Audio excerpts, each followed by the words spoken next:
제17장. 에브라임 산지에 미가라 이름하는 사람이 있더니 그의 어머니에게 이르되, 어머니께서 은 1,100을 잃어버리셨으므로 저주하시고 내 귀에도 말씀하셨더니 보소서, 그 은이 내게 있나이다. 내가 그것을 가졌나이다. 그의 어머니가 이르되, 내 아들이 여호와께 복받기를 원하노라. 미가가 은 1,100을 그의 어머니에게 도로 주매 그의 어머니가 이르되, 내가 내 아들을 위하여 한 신상을 새기며 한 신상을 부어 만들기 위해 내 손에서 이 은을 여호와께 거룩히 드리노라. 그러므로 내가 이제 이 은을 내게 도로 주리라. 미가가 그 은을 그의 어머니에게 도로 주었으므로 어머니가 그 은 200을 가져다 은장색에게 주어 한 신상을 새기고 한 신상을 부어 만들었더니 그 신상이 미가의 집에 있더라. 그 사람 미가에게 신당이 있으므로 그가 에봇과 드라빔을 만들고 하나들을 세워 그의 제사장으로 삼았더라. 그때에는 이스라엘에 왕이 없었으므로 사람마다 자기 소견에 옳은 대로 행하였더라. 유다 가족에 속한 유다 베들레헴에 한 청년이 있었으니 그는 레위인으로서 거기서 거류하였더라. 그 사람이 거주할 곳을 찾고자 하여 그 성읍 유다 베들레헴을 떠나 가다가 에브라임 산지로 가서 미가의 집에 이르매 미가가 그에게 묻되, 너는 어디서부터 오느냐? 나는 유다 베들레헴의 레위인으로서 거류할 곳을 찾으러 가노라. 내가 나와 함께 거주하며 나를 위하여 아버지와 제사장이 되라. 내가 해마다 은 10과 의복 1벌과 먹을 것을 주리라. 하므로 그 레위인이 들어갔더라. 그 레위인이 그 사람과 함께 거주하기를 만족하게 생각했으니 이는 그 청년이 미가의 아들 중 하나같이 됨이라. 미가가 그 레위인을 거룩하게 구별하매 그 청년이 미가의 제사장이 되어 그 집에 있었더라. 이에 미가가 이르되, 레위인이 내 제사장이 되었으니 이제 여호와께서 내게 복 주실 줄을 아노라. 사랑하는 큰숲 가족 여러분, 반갑습니다. 8월 4일 월요일 사사기 17장 1절에서 13절 말씀 통해 큰숲 매일 말씀 함께 나누고자 합니다. 여러분, 이제 사사기의 마지막 사사인 삼손이 죽게 되어지고 이제 사사기도 끝을 향해 가고 있습니다. 오늘 17장부터는 이제 사사기의 부록, 사사기의 에필로그라고 볼 수 있는 이제 말씀들이 기록되어져 나오는데요. 오늘 본문은 미가라는 한 사람의 이야기, 그리고 미가라는 그 사람의 가정의 이야기를 통해 결론부터 말씀드리자면 이스라엘이 얼마나 여호와 하나님으로부터 멀어졌는지, 타락하게 되었는지 그 시대상을 살펴보게 되어질 것입니다. 여러분, 오늘 미가라는 사람이 주인공으로 1절에 나오게 됩니다. 그의 이름은 미카 예우라에서 하나님께 영광을 돌리다 라는 뜻은 가지고 있지만 그의 이름과 걸맞지 않게 그의 삶은, 그의 가정의 모습은, 뿐만 아니라 이 시대의 이스라엘 모습은 얼마나 여호와 하나님으로부터 멀어져 있는지를 우리에게 보여주고 있습니다. 먼저 여러분, 첫 번째로 나오는 이야기는 미가라는 이 사람의 어머니가 은 1,100세겔을 잃어버린 사건이 여러분 발생합니다. 은 1,100세겔은 한 사람의 일당이 한 세겔이었으니까 1,100일 정도를 일한 일당의 금액, 지금으로 환산하면 1억이 넘는 아주 큰 금액이었겠죠. 하여튼 이 어머니가 그 돈을 잃어버리게 되었는데, 그리하여 오늘 본문에 보면 그 돈을 잃어버림으로 말미암아 저주를 했다고 오늘 본문이 기록하고 있습니다. 그 어머니가 저주하시는 것이 이 아들의 귀에도 들리므로 그 아들인 미가가 이 어머니에게 어머니 그것을 내가 가져갔습니다 라고 자백하게 됩니다. 그러자 그 어머니가 태도를 여러분 오늘 본문에 보면 돌변하게 되는데 2절 말씀 하반절에 보면 내 아들이 여호와께 복받기를 원하노라. 여러분, 이것이 이 시대에 벌써 이스라엘이 얼마나 타락해 있는지를 이 미가라는 가정을 통해 하나님이 우리에게 보여주고 계신 것입니다. 여러분, 아들이 은 1,100세겔을 가져간 것이 여전히 잘못으로 남아있음에도 불구하고 이 어머니가 그 전에 누가 가져갔는지 몰랐을 때는 저주하였으나 자기의 아들이 그걸 가져갔다 하니 그 아들을 다시 여호와께 복을 받을지어다 라고 하는 말도 안 되는 축복을 하게 되어집니다.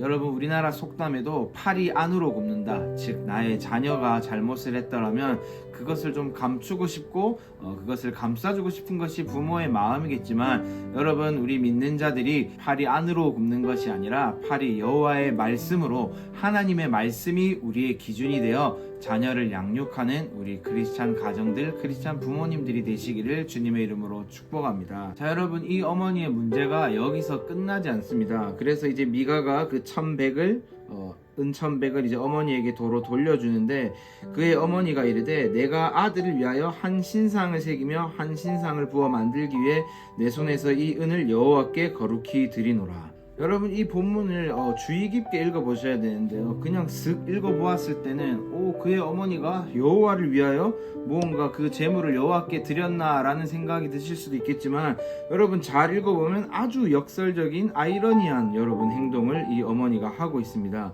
여호와를 위하여 그 은을 드린다 하면서 정작 하는 행동은 무엇입니까? 한 신상을 새기며 한 신상을 부어 만들기 위해 이 은을 드린다고 합니다. 여러분 우리 여호와 하나님께서 말씀하시기를 우상을 섬기지 말며 어떤 것으로도 그 형상을 만들지 말라 했는데, 말은 여호와께 이 은을 거룩히 드린다 하면서 신상을 새기고 있는 5절에 나중에 가서 보면 이 신상이 여호와를 위한 신상도 아니라 그냥 그 당시에 우상을 숭배했던 그 문화 안에서 똑같은 그 신상을 만들었던 행임을 우리가 알 수가 있습니다.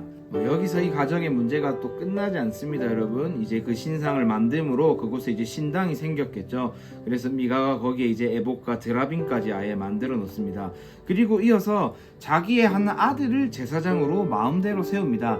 여러분 제사장은 레위인으로서 구별된 하나님이 택한 자들이 세워져야 하는 것인데, 자기 마음대로 신상을 만들고 그리고 거기에서 모지라 자기 아들을 세워서 그냥 구색만 갖춘 형식적인 여호와를 섬기는 그 모습이, 그리고 우상을 겸하여 섬기는 이 혼합주의가 이 시대에 가득했음을 오늘 본문을 통해 우리가 발견할 수 있습니다. 그리고 6절에 이제 사사기의 주제 말씀이라 볼 수 있는 말씀이 나오지요. 그때 이스라엘에 왕이 없었으므로 사람마다 자기 소견에 옳은 대로 행하였더라. 여러분 인간 왕이 없었기 때문에 이들이 이런 행동을 한 것이라는 말씀이 아니라, 여러분 이 시대에 이스라엘의 왕은 누구여야 합니까? 바로 여호와 하나님께서 이 이스라엘의 왕이셔야 합니다. 이 이스라엘의 주인이시고 이 이스라엘의 인도자이신데, 여러분 이 인도자이시며 주인이시며 왕이신 여호와 하나님을 따르지 않는, 아예 그들의 삶에 여호와와 관계가 없는 삶을 살고 있는, 그리하여 자기 소견에 옳은 대로 행하고 있는 이 사사기의 모습을 오늘 6절 말씀이 한 절 말씀으로 우리에게 여러분 정리하여 주고 있습니다. 여러분 오늘날도 동일합니다. 우리의 왕은 누구셔야 합니까? 바로 예수 그리스도, 우리 여호와 하나님, 삼위일체 그 하나님이 우리 인생의 왕이어야 하는 줄로 믿습니다. 여러분 왕을 잃어버리면 오늘날도 동일하게 이 사사기 시대와 마찬가지로 이렇게 교모하게 하나님의 이름은 남아있으나 하나님의 뜻도 모른 채 하나님이 정말 싫어하는 일을 일삼는 자들이 우리가 될 수 있는 것입니다. 여러분 우리의 왕이신 여호와 하나님을 다시 한번 우리의 삶에 세워드리시기 바랍니다. 여러분 우리 여호와 하나님을 우리 인생의 왕으로 오늘 이 아침에 다시 한번 결단하신 하루가 되시길 바랍니다. 그리하여 나의 소견대로 사는 삶이 아니라 나의 왕이신 여호와 하나님, 나의 왕이신 예수 그리스도, 나의 왕이신 성령님의 인도하심을 따라 하나님의 뜻대로 사는 삶들이 되시기를 바랍니다. 여러분 남아있는 말씀을 조금 더 함께 살펴보기 원합니다. 7절부터 이제 또 새로운 이야기가 여러분 이어지는데요, 한 레위인이 등장하게 되어집니다. 이 레위인이 8절 말씀에 보면 이제 거주할 곳을 찾고자 하여 라고 되어 있는데, 이 말은 이 레위인이 방황하고 있다는 것을 여러분 말해줍니다. 이 레위인이 방황하고 있다는 것은 하나님께서 이스라엘 백성들에게 레위인을 섬기라 했는데, 아마 이스라엘 백성이 여호와를 떠나버리다 보니 이 레위인을 섬기는 것을 하지 않았다라는 것을 이야기해주고, 이 레위인 자체도 하나님의 뜻을 따라 제사장 직분을 행했다기보단 어디 내가 거할 곳, 내가 좀 편하게 살 곳이 없나라고 찾아 헤매는 정말로 타락의 끝을 보여주는 시대가 바로 이 사사기 시대였다는 것을 오늘 말씀 우리에게 계속해서 보여주고 있는 것입니다. 자, 그래서 오늘 본문에 또 어떤 일이 일어나나요? 이 미가가 이 레위인에게 나의 집에 나를 위하여 네가 제사장이 되어라 라고 그 레위인을 초대하게 되어집니다. 그리고 조건을 제시하죠. 내가 해마다 은열과 의복 한 벌과 먹을 것을 주리라. 그리함으로 그 레위인이 그 미가의 집에 이제 제사장으로 세워지게 되고, 11절에 보면 그 레위인이 미가와 함께 거주하기를 만족하게 생각했으니 라고 되어 있습니다. 여러분, 이것이 미가만 타락한 것이 아니라 이 레위인도 타락하였음을 보여주고 있습니다. 여호와 하나님을 섬겨야 할 제사장 지파로 분류되어 있는 그 레위인이 그냥 자기의 의식주를 만족시켜 주니 그곳에 만족하며 그곳에 지냈다라는 것은 이 사사시대의 타락을 잘 보여주고 있는 말씀이라 여러분 볼 수 있습니다. 그리고 13절에 이제 미가가 말합니다. 레위인이 내 제사장이 되었으니 이제 여호와께서 내게 복 주실 줄을 아노라 하니라.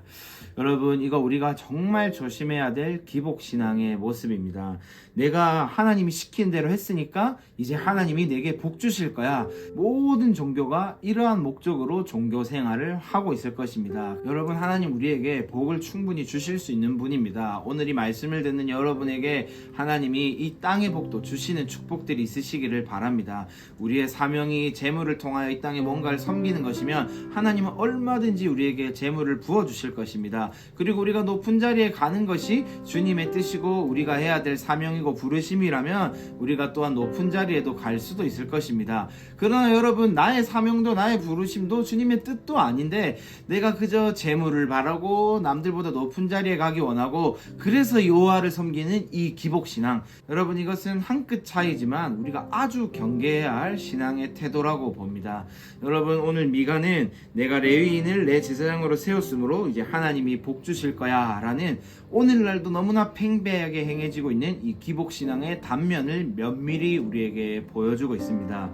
여러분, 오늘 이 말씀을 같이 들으시면서 미가라는 사람 정말 왜 저럴까? 그리고 이 사사시대 이스라엘 백성들 왜 저랬을까? 이 적용은 여러분 옳은 적용입니까? 옳지 않은 적용입니까? 오늘 이 말씀은 하나님이 우리를 너무 사랑하사 나를 깨우기 위해서 나에게 주신 사랑의 편지인 줄을 믿으시기를 바랍니다.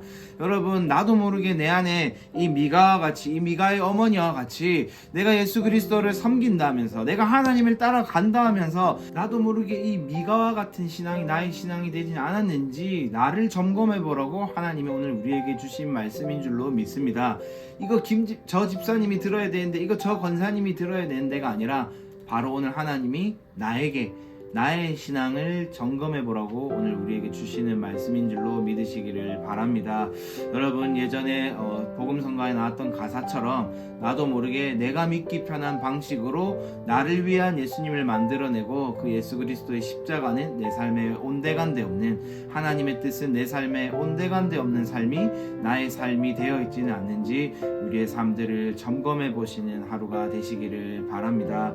여러분, 말씀을 정리하겠습니다. 오늘 이 미가의 어머니가 그 혼합주의, 정말 여호와의 이름은 그들이 부르고 있으나 그 삶의 행실, 그 삶의 실체로 들어갔을 때는 정말 우상 숭배로 먹칠이 되어 있는, 그리고 나를 위한 제사장, 하나님의 법은 온데간데 없고 나를 위한 제사장을 세워 내가 여호와께 복받기만을 기대하는 이 미가, 오늘 하나님께서 사사기 말씀 통해 우리에게 이 말씀을 주신 것은 앞서 말씀드린 대로 우리의 신앙 가운데도 정말 작은 부분에서부터 내가 타협하고 무너져 있는 것들은 없는지 다시 한번 하나님이 내게 주신 사명대로, 내게 주신 부르심대로, 내게 주신 그 말씀대로, 내게 주신 그 언약을 따라 나의 삶을 일으켜 세워 회복하여 여호와 하나님과 우리의 왕 되시는 예수 그리스도와 함께 동행하시는 삶들이 되시기를 주님의 이름으로 축복합니다. 여러분, 계속해서 무더위가 이어지고 있는 이 여름, 주의 말씀으로 말미암아 나의 영은 시원케 되어 주의 말씀으로 승리하시는 삶들 사시길 주님의 이름으로 축복합니다. 제가 기도하고 오늘 말씀 마치도록 하겠습니다. 주님, 내가 영적으로 잠들지 않게 하기 위하여 이 말씀을 통하여 나를 깨워주시는 주님을 찬양합니다. 주여, 오늘도 이 말씀이 내게 생명력 있는 말씀으로, 살아있는 말씀으로, 그냥 옛날 이야기, 그냥 성경에 나와있는 이야기로 지나가는 것이 아니라 내 삶을 찔러 세워 내 삶을 다시 회복해 할 수 있는 능력의 말씀으로 나에게 적용되게 하여 주시옵소서. 하나님, 이 말씀 따라 다시 한번 내 삶에 조금이라도 무너졌던 것들, 조금이라도 타협하고 있는 것들 다시 온전히 세우기 원하오니 성령님 내 안에 오시어서 내가 바라는 그 기복적인 모든 것들을 불태워 주시고 소멸하여 주시고 주의 뜻대로, 주의 말씀대로 다시 일어나는 삶 될 수 있게 나의 삶 가운데 주여 오셔서 통치하여 주시고 다스려 주시옵소서. 그렇게 하실 주님을 찬양하며 예수 그리스도 이름으로 기도드렸습니다. 아멘. 오늘도 주님의 말씀으로 승리하신 하루 되시길 바랍니다. 감사합니다.